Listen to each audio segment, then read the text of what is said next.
আসসালামু আলাইকুম। দেখুন ভাই আমি একটু ছোট্ট একটু ভিডিও করতেছি আপনাদের দেখাচ্ছি। একটি কাঠবাদাম গাছের ভিতরে আমি কাজু বাদামের একটি সাউন্ড লাগাচ্ছি। তবে হ্যাঁ ভাই, কাঠবাদামে কাজু বাদামের সাউন্ড সবচাইতে ভালো ফিটিং হয়। আর এটা সফলতার হার সবচাইতে বেশি।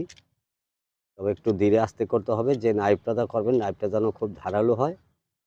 সবসময় চেষ্টা করবেন এক টানে যেন আপনার ওই সাউন্ডটা রেডি করতে পারেন। এই দেখেন আমি করতেছি।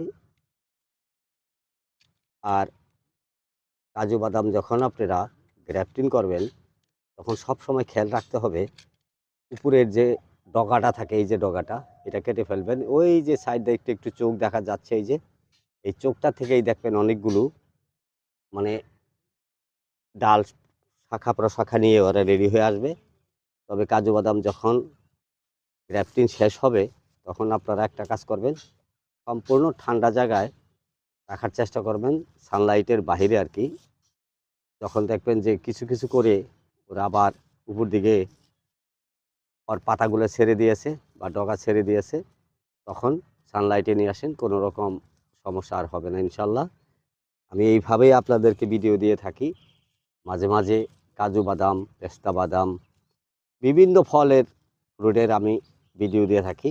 যদি আমার ভিডিওটা আপনাদের কাছে একটু ভালো লাগে, তাহলে আমার এই ইউটিউব ভাইদেরকে বলছি, আমার এই ভিডিওটার ভিতরে একটু সাবস্ক্রাইব করার চেষ্টা করবেন। আর ফেসবুকের ভাইদেরকে বলছি যে একটি করে ফলো দিয়ে আমার পাশে থাকার চেষ্টা করবেন। ধন্যবাদ সবাইকে। আসসালামু আলাইকুম।